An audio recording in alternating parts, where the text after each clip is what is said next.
Shortly after we posted our device, you can even Shortly after we posted our Model M keyboard video, we received a ton of requests to review what some have called the Model M of India, the TVS Gold. It's a durable, value mechanical keyboard with cherry switches, sort of, that's been around for many years and can be found all over India, in banks, offices, or uncle's den. Unfortunately, it is not that easy to get your hands on in Canada, so we embarked on a months-long journey, including the help of the extended family members of one of our viewers to actually get one. But with changes in quality and price and competition from China, is the TVS Gold as good a deal as it used to be? Let's find out. Speaking of gold, private internet access, it's gold. But not like expensive like gold, it's just really good like gold. Go get it, it protects you when you're online.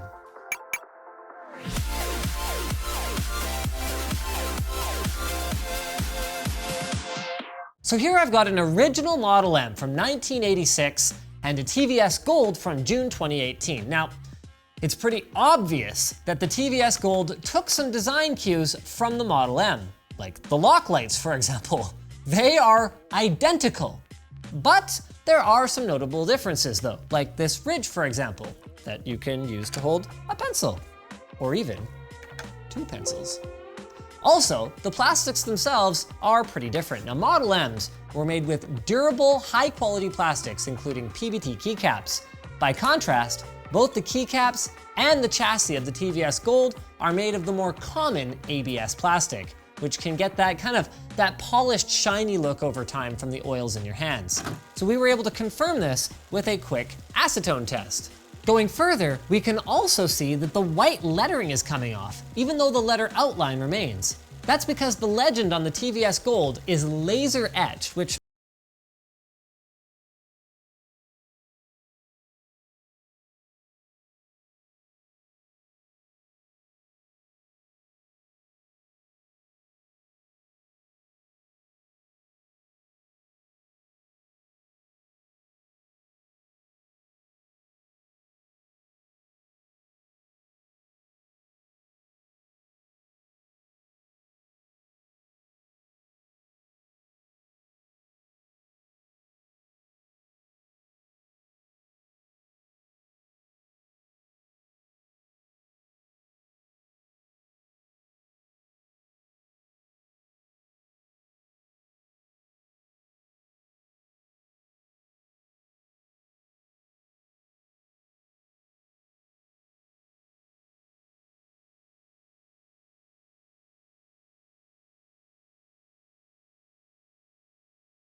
essentially means that it's got a groove burned in the top of the keycap. Then in this case, it's filled in with a colorant.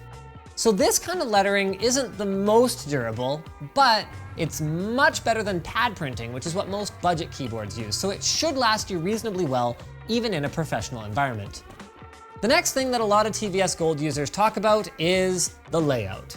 Now, at first glance, it looks like it has the same North American key layout that was pioneered by the Model M, but it actually has a bigger enter key and a smaller backspace key, which that second one in particular can be really frustrating if you're not used to it. I actually experienced this for myself on SteelSeries' 7G. Though, with that said, you shouldn't confuse this layout with the European ISO layout, which also has a tall enter key. No, this one is actually a special layout called Indic script or InScript, which was ratified by the government of India in the early 1990s, and it's designed to work with 12 different Indian scripts. This keyboard, by the way, was also the first one ever to have the Indian rupee sign printed on the legend, though you may find yourself needing to go through some extra steps in order to actually get it working. Now let's talk about the typing experience. Now traditionally, TVS Gold keyboards shipped with Cherry MX Blue key switches. So these are high quality, German engineered switches with a clicky, tactile feel and a distinctive sound that makes them beloved by typists the world over. And the fact that a keyboard that you could usually find for between 1,700 and 2,300 rupees came with real Cherry switches was almost a miracle. Except for one small problem. Sometime near the end of 2017, try and pop one of these off. You're not supposed to do it like this. Get off, you bastard! Yes, here we go. Wait, Longhua? They only count. Do they? Good. TVS stopped shipping Golds with Cherry switches, with all of the new boards getting equipped with Chinese clones made by Kale. Now, to be clear, the Kale Blue switches are still mechanical, and they actually use the same design as the Cherries. You might say they ripped them off. So they still have that clicky feel, and if this is your first mechanical keyboard, you'll probably love them. But it kind of raises the question, in a world where budget mechanical keyboards are becoming more and more available, is the TVS Gold still even a good deal? Especially considering that the price has moved up rather than down into the 2,700 to 3,500 rupee range. I mean, at that price, why not get a keyboard from Cosmic Byte or Red Gear that has more switch options, an updated look, gaming features like anti-ghosting, and Windows key lock, not to mention frickin' RGB. So then, given the recent decrease in switch quality and increase in price, the TVS Gold is no longer the outstanding value that it once was, especially considering the competition. But that doesn't mean that it's a bad keyboard. So if you like the vintage look and you won't be bothered too much by the shortened backspace key, then the TVS Gold is still a classic in its own right. Just be sure to order from Amazon, even if it's cheaper at your local computer shop. That way you'll get a 1-year warranty to protect you from their easily crushed boxes. Speaking of easily crushed, I'll be crushed if you don't listen to this message from Pulseway. Pulseway is a real-time remote monitoring and management software that allows you to manage and monitor, go figure, right, in real time, from one app, compatible machines that run Windows, Mac OS, or Linux. You can get access to real-time status reports, system resources, logged in users, network performance, Windows updates, and more, and you can fix problems on the go by sending commands from any mobile device. You can even create and deploy custom scripts so that you can automate your IT tasks. So try it for free at pulseway.com at the link in the video description. So thanks for watching, guys. If you liked this video, then you know what to do. Hit that like button. But if it wasn't awesome, if it sucked, I usually say that. So thanks for watching, guys. If this video sucked, you can hit that button. But if you liked it, hit like, get subscribed, or consider checking out where to buy the stuff we featured at the link in the video description. Also down there is our merch store, which has cool shirts like the one I'm wearing, and our community forum, which you should definitely join. Jesus. Well, no one's over here. Who cares?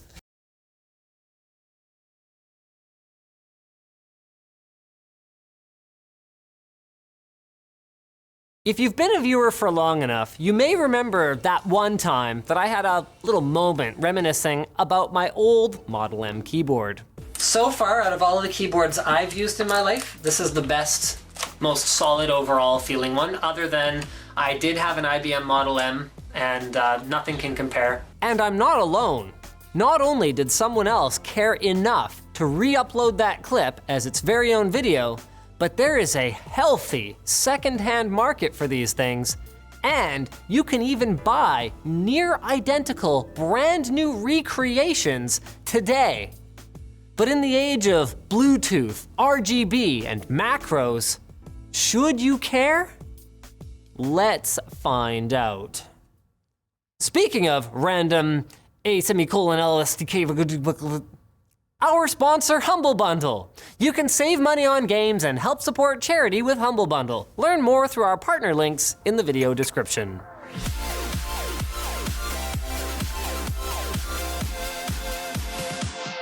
Now, you darn kids today might think that the Model M looks like a basic, old school keyboard. But that is exactly why it's special.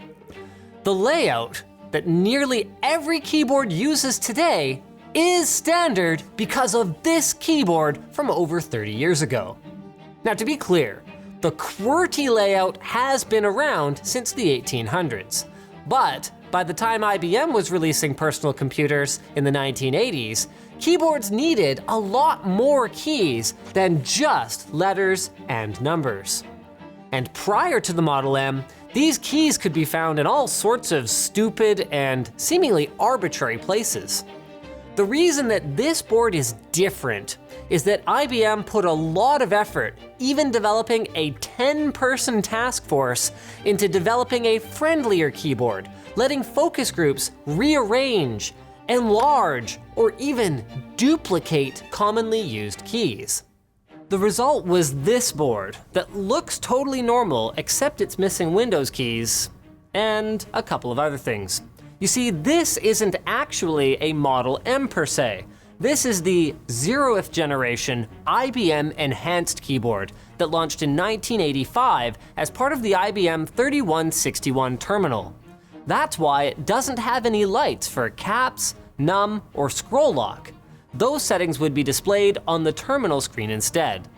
You'll also notice that it has a 5-pin DIN connector instead of a PS2 connector like other Model Ms. This is significant because the Model M launched with IBM's Personal System 2 or PS2 computer. With the IBM PS2. That is where the connector gets its name. This is a 2nd generation Model M, the most popular. It was manufactured back in 1987, just 1 year after I was born. And we know this because every Model M has a little birth certificate on its back. But why do people still like these things so much after all these years? Well, it comes down to feel, sound, and build quality.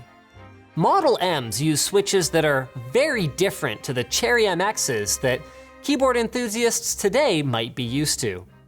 In the patent, these switches are actually called catastrophically buckling compression column switch and actuator. But most normal people just call them buckling spring switches. And that's because under each keycap, there really is a little tiny spring. So in the starting position, the spring puts pressure on a rocker, preventing it from closing the circuit.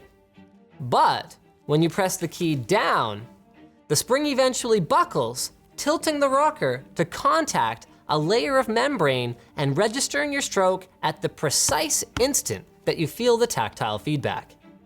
Wait, hold up. Did that say membrane? Yes. Model Ms are often erroneously called mechanical keyboards, but they are in fact membrane boards, which is why they only have 2-key rollover. Just remember that this does not mean that they use rubber domes. That is different. Well, okay, actually, some Model Ms do use rubber domes, but more on that later. Anyway, the result is a very balanced feel with a nice tactile bump and a 70-gram weighting.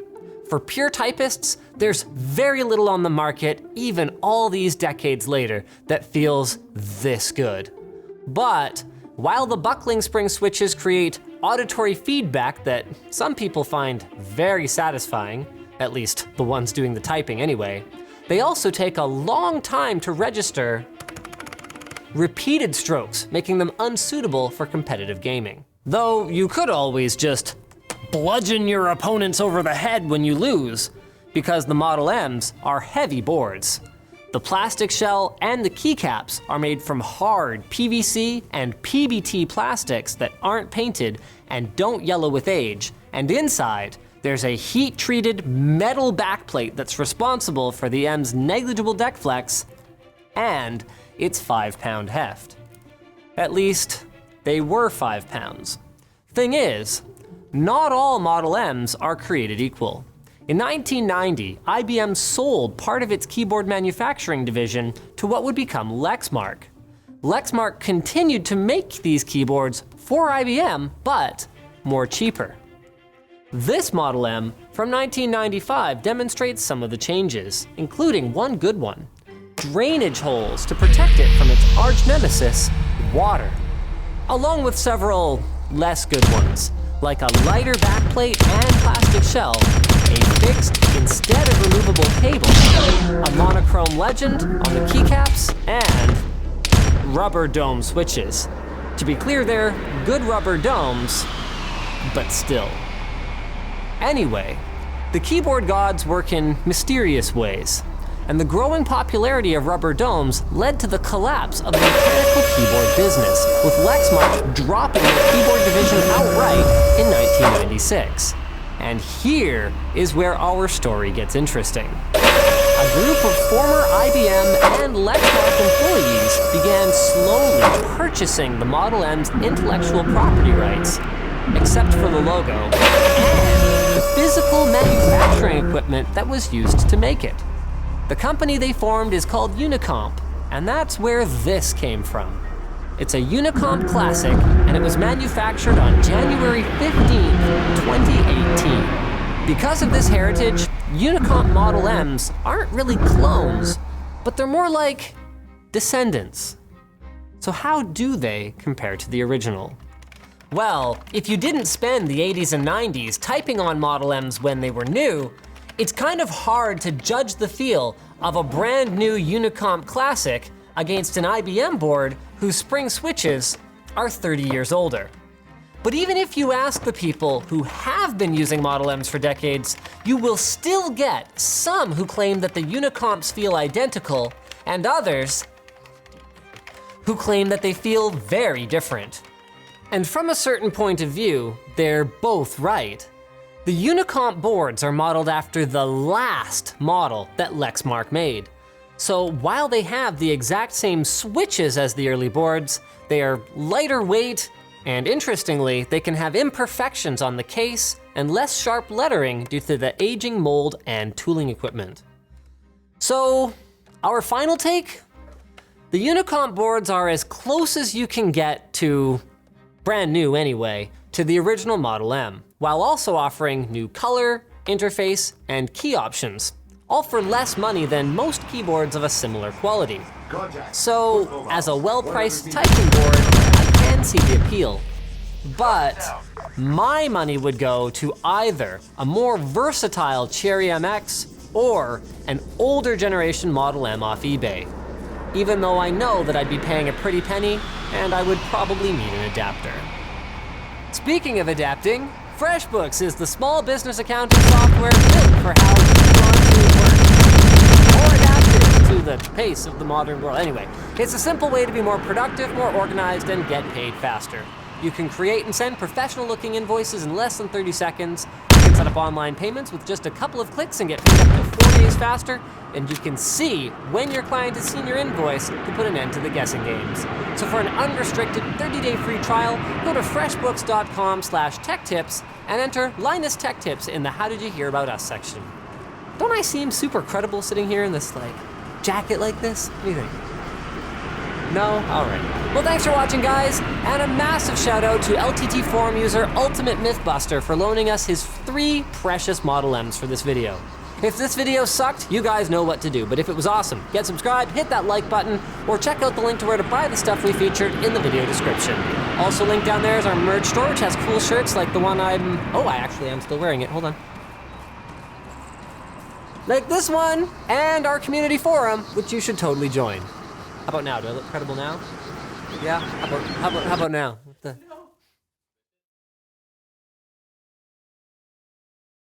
Yeah, oh, sorry.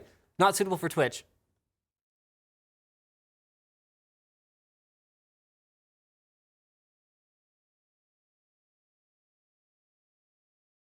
There are literally thousands of imperfect choices for mechanical keyboards out there, and you can customize them a little. Add some O-rings here, change some keycaps there. Luke actually did a guide. Welcome to the ultimate mechanical keyboard guide. But unless you have the know-how to actually build one yourself, you're at the mercy of those that do. Or are you? What if I told you it didn't have to be like that? What if I told you that there are more options out there than you might have realized? What if I told you that today's video is brought to you by iFixit? iFixit's Pro Tech Toolkit gives you the tools you need to tackle any electronics repair challenge. Visit ifixit.com/Linus at the link below and get yours today. Do you want to build a keyboard? Use any switches that you like. It could be All right, so let's go over what we set out to accomplish here, because when Anthony first came to me with this idea, he had like these grand visions of programming microcontrollers and soldering diodes, using 3D printed or manufactured chassis. This is our first rodeo, so we decided to focus on getting one working first.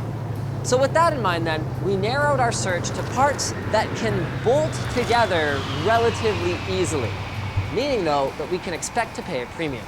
Looking at what's available, there's a lot of 10 keyless components out there, but then even more options for the smaller and simpler 60% layout. So we settled on that, starting at mechanicalkeyboards.com for some essential supplies. Cherry MX Brown RGB key switches, 3 choices of beautiful anodized aluminum cases to put everything into, and then a selection of springs that we can use to actually customize the feel of our switches. So this way, we could make the caps lock key or the function key more difficult to press accidentally, and then we could even reduce the actuation force of keys like WASD, or even the whole alphanumeric set to improve our speed while maintaining that satisfying tactile bump of the Cherry MX Brown. Like the beauty here, is that the sky's the limit for customizability. But while it's really fun to play around with a bag full of Cherry MXs, a chassis and a bag of key switches, a keyboard does not make. So we are going to need to wire them up. Now, some folks do this manually, but a PCB, preferably one that is well documented, is much easier, not to mention a lot tidier.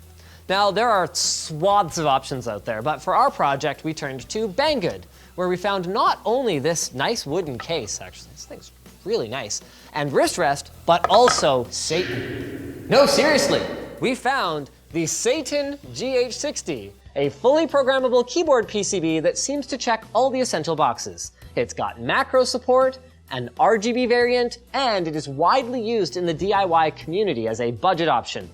So, with the power of Satan and a plate to go over it, we started to... Right. I said no soldering for this video. So we just really wanted to make that Satan joke, so maybe we'll do a follow-up later with the Dark Prince GH60. Anyway, after some more digging for a plug-and-play option, we found this on a store called KBD Fans, the Geek Customized GK64 from Semitech. This PCB is pre-built with hot swap terminals, so not only will we not need to solder anything ourselves, we can much more easily pull our key switches if we want to adjust the springs or replace them all together, and it gets bonus points for using a detachable USB Type-C connection and having multiple RGB modes, including check this out, you guys. This lit AF sound activated mode, courtesy of a little microphone built into the keyboard. Cool, right? Before you ask, that microphone can't be used for sound input, and for good reason. I mean, imagine your clanmates if you put your headset microphone right next to your Cherry MX Blues, right? Anyway, so while we were talking to Wei over at KBD Fans, we also requested his stylish Tina chassis, a full set of keycaps, and stabilizers, and another plate to fit our GK64, which finally completes then our component checklist. Oh, and we also got these, which I caught Anthony working on, and he assured me was productive, but I will let you guys be the judge. All that's left now is to put it together and see how well it works. Okay, so let's assemble this thing. So we start with what, screwing down the PCB? Yes. That was relatively straightforward. So spacebar. Where's the hole? I can't do this. So that seems to go on that one. Put the doodad on the doodad. Cool. This is fun.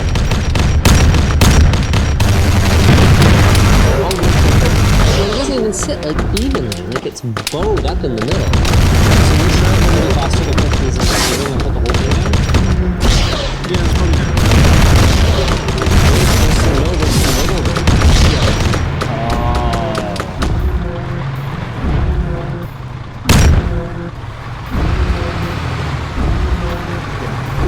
Yeah, here, let's grab a stiffer one for the space bar. Yeah, like a much stiffer one. Cool. Ooh, okay, cool. Yeah, let's try it. I don't think I recommend it. Oh wow, it's like yeah, it feels like it's pushing you away from the table. Okay, progress. Let's do a quick light up test. Hey, not bad. Huh. All right. So now we can put all the keycaps on. Oh, these aren't labeled. Good.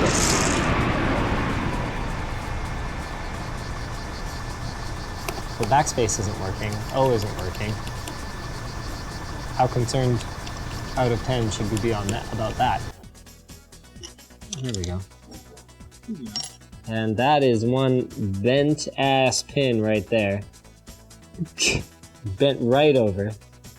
Yeah, I would recommend buying some extras if you're gonna undertake a project like this. So everything is tested. All in all, I'd say that 60%, it's gonna take some getting used to. You got a super short shift over here. Your delete key is way down here. You don't have function keys, obviously, but overall, pleased with the end product here. It's compact, it's programmable, it's super portable. We don't have the ability to RGB sync it with, you know, Asus Aura or Asus Synapse or anything, but we could change out its case anytime we wanted. We could make adjustments to the force of the individual keys. I mean, it's fantastic. So you might be sitting there thinking, gee, that sounds great, Linus. Does that mean I should do it too? Well, that really depends on how much you value your time and how much you value your money. Not only did this involve about an hour's worth of work, not counting all the research of finding all the parts and ordering them, our bolt together approach means that our total cost cost $350 before shipping or taxes. I mean, many people already balk at the idea of $100 keyboard, so this is clearly a deep rabbit hole for the amateur. The more adventurous among us could salvage from old keyboards or even build or 3D print their own cases, but there will always be caveats no matter who you are. Won't get a warranty by going totally custom. So, if you care about that. So in the end then, while this may not be hands down the best mechanical keyboard ever, certainly not for the price, nor was it quite as down and dirty DIY as it could have been, it's uniquely ours, and for some people, that's going to be worth it. So let us know, Would you build your own keyboard? In the comments below, and let us know if you'd like to see more DIY keyboard stuff in the future. Maybe next time I'll even let Anthony have the soldering iron. Blue Apron is perfect for those of you out there trying to keep to your New Year's resolutions, especially if they were eating healthier and cooking at home. Blue Apron allows you to create delicious, chef-inspired recipes at home by delivering all the farm-fresh ingredients you need right to your doorstep in exactly the right proportions. No waste and no trips to the grocery store.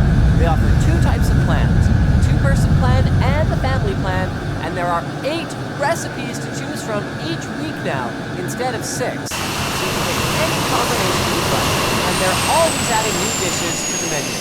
Blue Apron recipes are delivered in a refrigerated box so the ingredients will stay fresh even if you're not at home, and they ship to most of the USA. There's no commitment, you can skip or cancel the service at any time, and prices start as low as $8.99 per serving. Check it out at the link in the video description, and the first 100 people to sign up will get $30 off their first Blue Apron order. So thanks for watching, guys. If this video sucked, you know what to do, but if it was awesome, get subscribed, hit that like button, or check out the link to where to buy the stuff we featured in the video description. Also linked down there is our merch store, which has cool shirts like this one, and our community forum, which you should totally join. At $350, this is expensive, but like, listen to this thing. You could kill a man.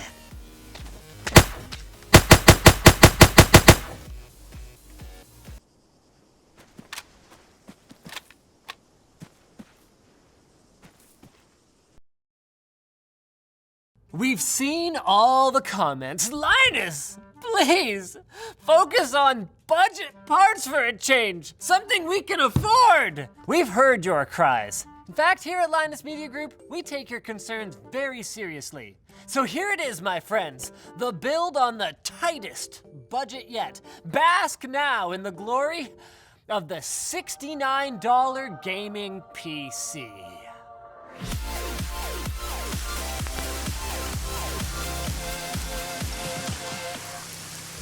The Be Quiet Pure Base 600 features a versatile design, noise insulation, and optimization for different liquid-cooled radiator configurations.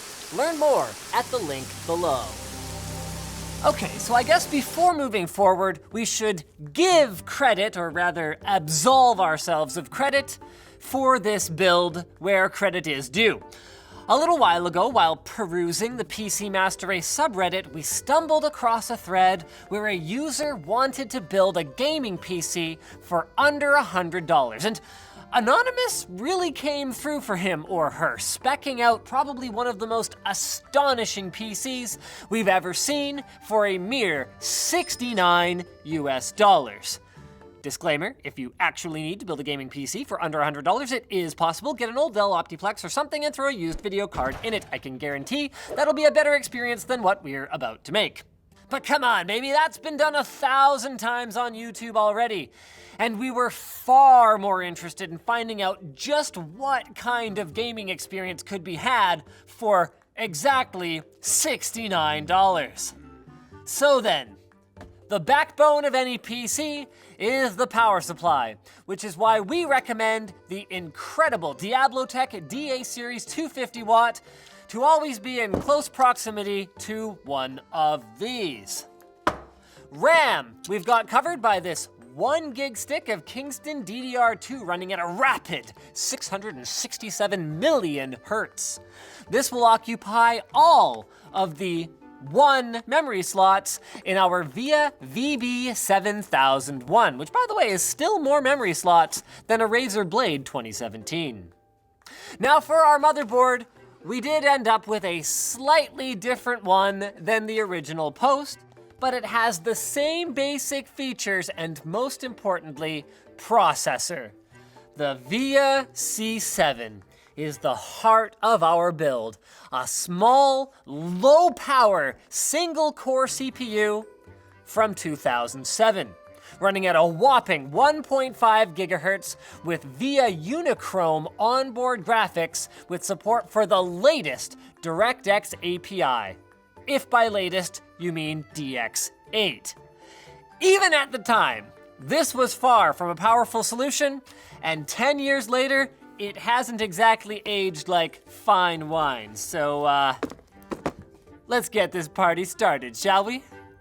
We started with plan A, building up the machine in the only case we could afford, so the cardboard box that the motherboard shipped in, and installing our operating system on the only boot drive we could afford, a USB boot drive.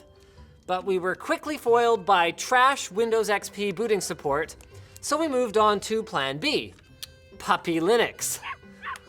Only one small problem with that, we couldn't even get the machine to post with the single-sided stick of memory that we got for the build. So fortunately, this dank AF OCZ Gold XTC memory that we had lying around to the rescue. But then, more problems. Steam wouldn't run due to minimum requirements issues on Linux, so we caved, grabbed a hard drive and a CD drive off the shelf, and began to install Windows only to have disaster strike. All of this excitement was actually too much for the venerable C7 on our original board, and during the Windows XP install, the poor thing died, never to post again. So a month later, we have our second board from China that quite frankly looks a fair bit rougher, and the fact that it came without a CMOS battery didn't lend much credence to the tested working claims. But who knows, maybe we'll get lucky today. This time, we aren't taking any chances with the Windows install, so we completely broke the price limit and connected the whole thing to an SSD in order to speed up the process. Where did you find PS2 keyboard and mice? Plug this in, flip the switch. You wanna do the honors? Yeah, there we go. All right, it's alive!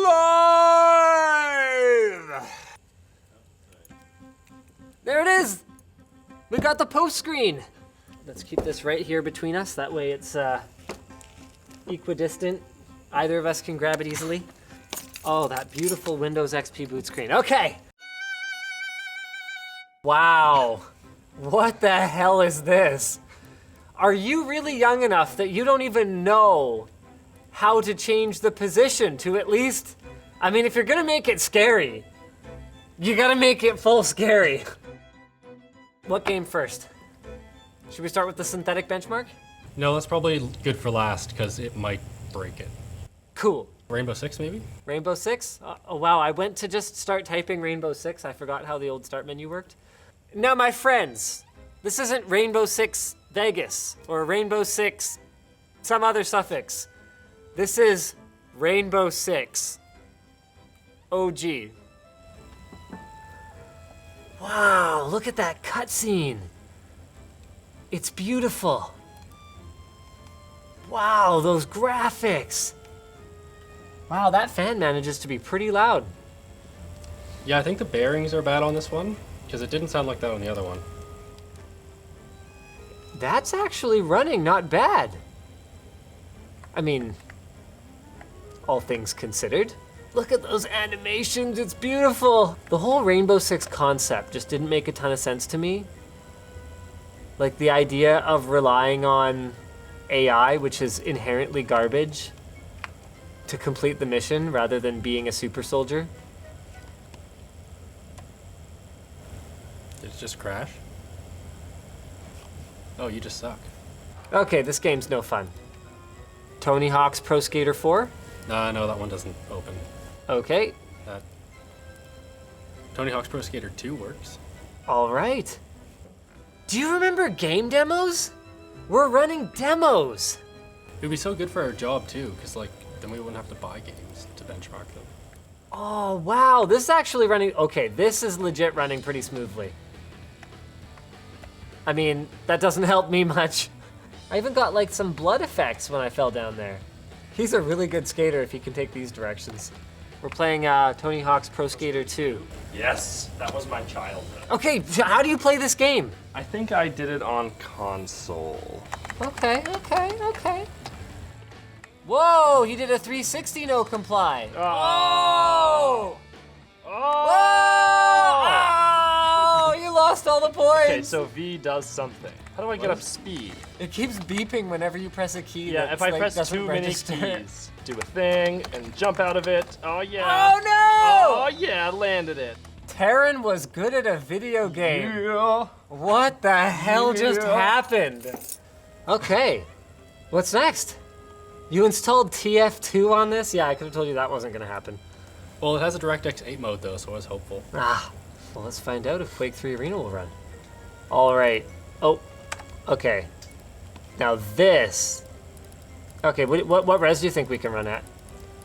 800 by 600? Should we go for it? Might as well push to the max at first. Well, I mean, okay, here we go. Yeah, no, I'm not gonna go. I'm not gonna go any further than that. Okay, here we go. Here we go. Hey, that's running not bad. Oh, damn it.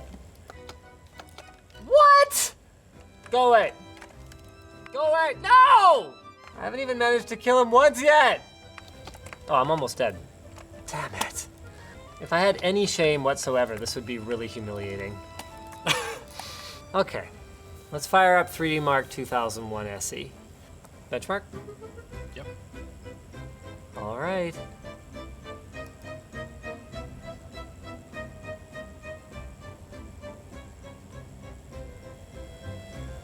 Game 1 car chase, low detail.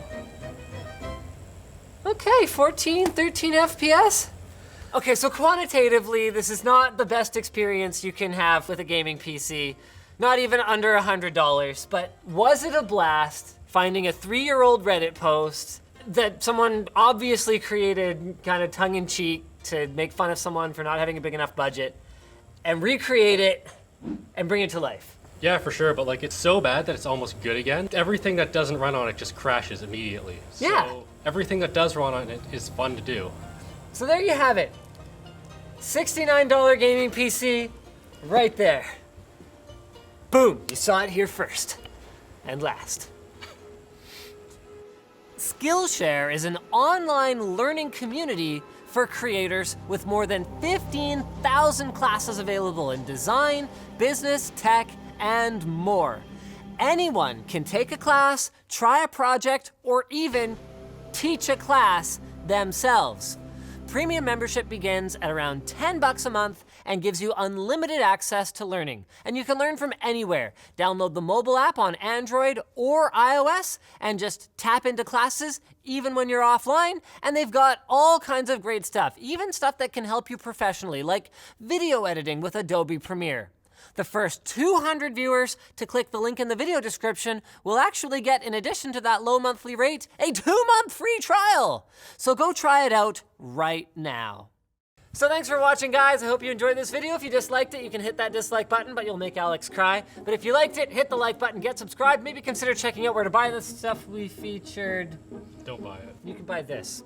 In the video description, also down there, you'll find other cool links like our merch store and our community forum, which you should totally join.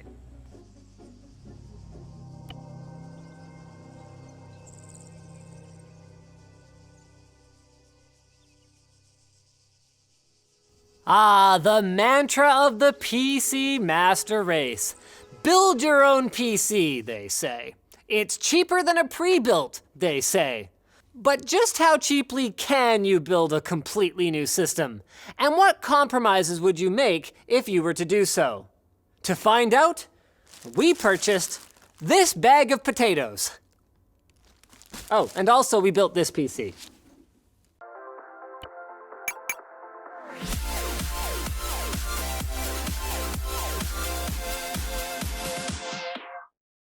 EK Waterblocks' all-aluminum fluid gaming lineup offers great custom-grade water cooling performance for an affordable price. Learn more at the link in the video description.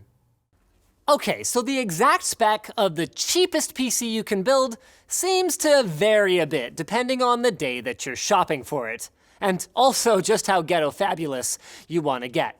But long story short, we ended up with something, well, let's say usable, for $151.99.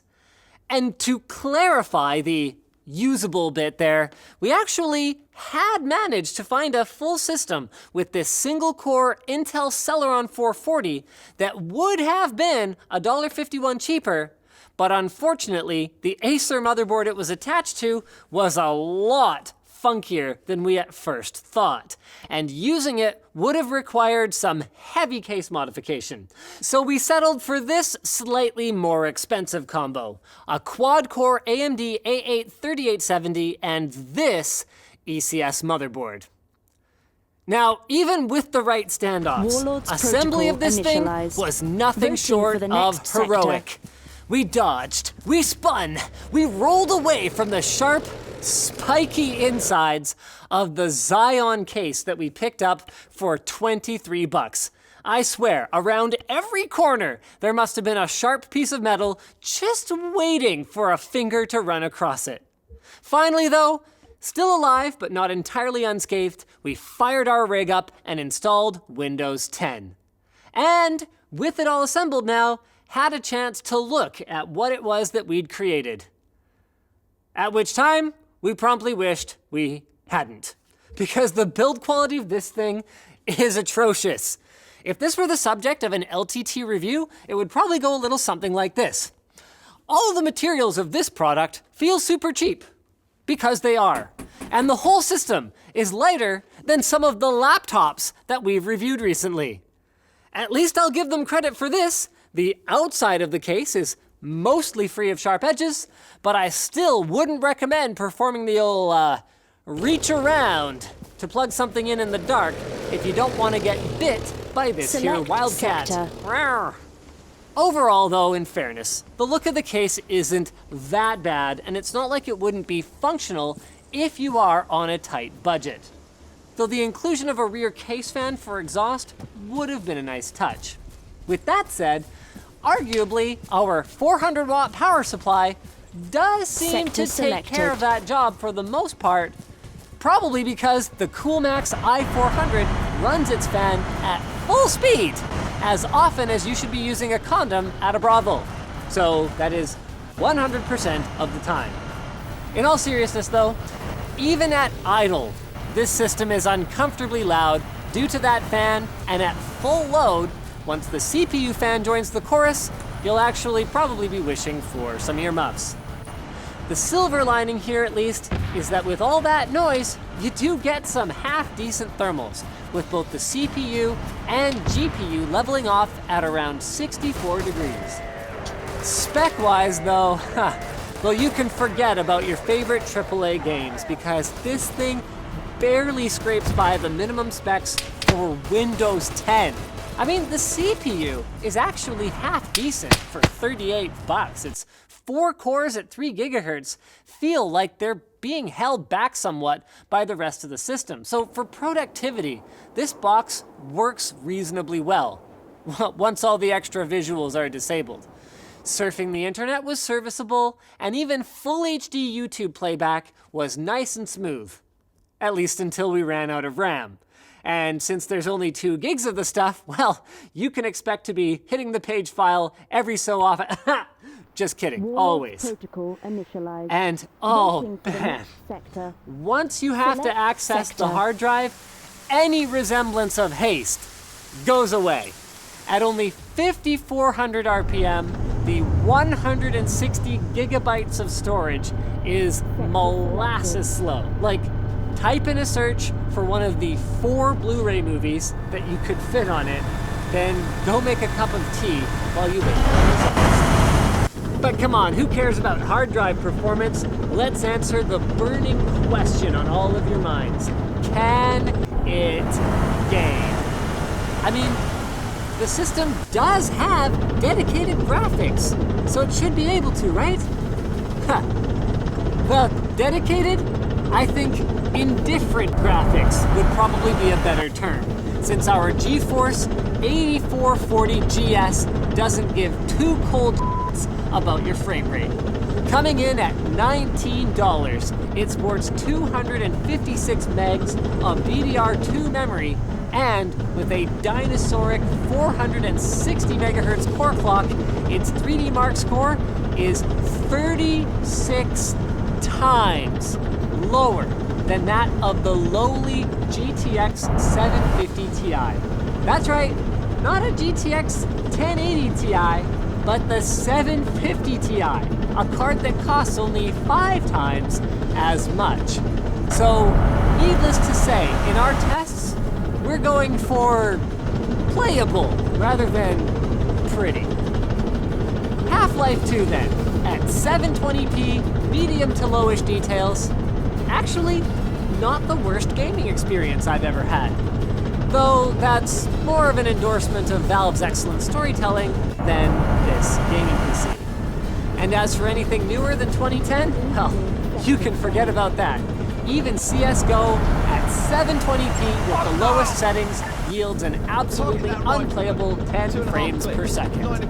But wait, Crysis was released before 2010. Can it run Crysis? Yes it can, at 800 by 600 and the lowest settings. And it's actually somewhat playable, which is cool. But we also wanted to bench our system in such a way that you can compare it at home. So we booted up 3D mode, where only the Ice Storm benchmark for mobile devices was able to run, since everything else required either a higher level of DirectX support or more VRAM. Funny story, our GeForce 8440 GS managed a score of 4,989. Which actually kind of sounded like a big number, until it got absolutely butt-wrecked by the 24,320 score recorded by the AMD integrated GPU built in to our processor. So I guess then that spending that $19 on some Mountain Dew and Doritos would have had a bigger impact on the gaming experience. So then, with the GeForce 8440 ripped out, actually the whole system got more usable in general. We managed almost 60 FPS in CSGO at 720p low, and GTA 5, well, hey, it got the game to launch, which at this point we consider a win, even if it did only manage frame rates in the 20s, among other issues. So bottom line, would we recommend this system? Absolutely not. I mean, to be clear, there's still a lot of fun to be had with it. I mean, older titles like Tony Hawk's Pro Skater 4 and emulators worked awesome, but this is a lesson in smart spending. Even if you're on a super tight budget, the cheapest thing on the market is almost never a good value. So our previous guidance still stands. Below a certain price point, are actually better off with a pre-built or going further down, used hardware. No matter how many crack pipes you might find in it is pretty much the way to go. Blue Apron lets you create delicious chef-designed meals at home. They deliver all the farm-fresh ingredients you need right to your doorstep in exactly the right proportions. No trips to the grocery store, no waste from unused ingredients. And because they're shipped in a refrigerated box, the ingredients stay fresh even if you're not at home when your package arrives. Their whole vision is to develop a more sustainable food system through sustainable fishing, responsible farming, and reducing food waste. So they source their ingredients from quality suppliers, and they offer 2 types of plans: the 2-person plan and the family plan. There's no commitment. You can skip or cancel at any time, and each meal is between 500 to 800 calories per person and is able to be prepared in 40 minutes or less. They're always adding new dishes every week, so there's tons of variety. So stop making the same old dishes, because the first 100 people will get free meals on their first Blue Apron order by using the link in the video description. So thanks for watching, you guys. I hope you enjoyed this video. If you didn't, well, you know where that button is. But if you did like it, hit the like button, get subscribed, and maybe consider checking out where to buy the stuff we featured at the link in the video description. Destination. Also down there, we're going to have a link to our merch store, which has cool shirts like this one, as well as our community forum, which you should totally join.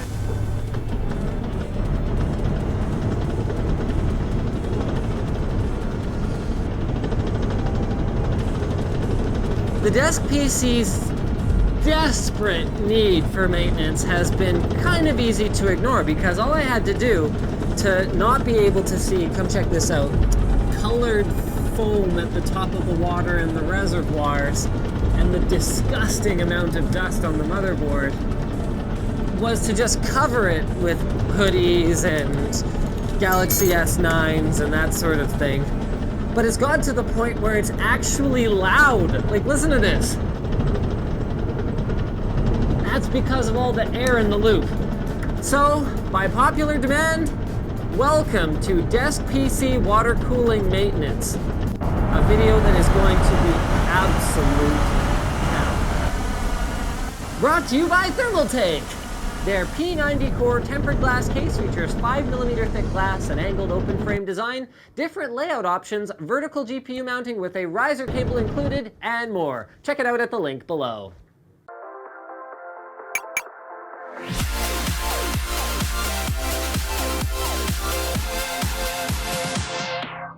Because this thing is so large and heavy, during the construction project of the wallpaper TV window, we actually didn't take it out of the room. So even though I did eventually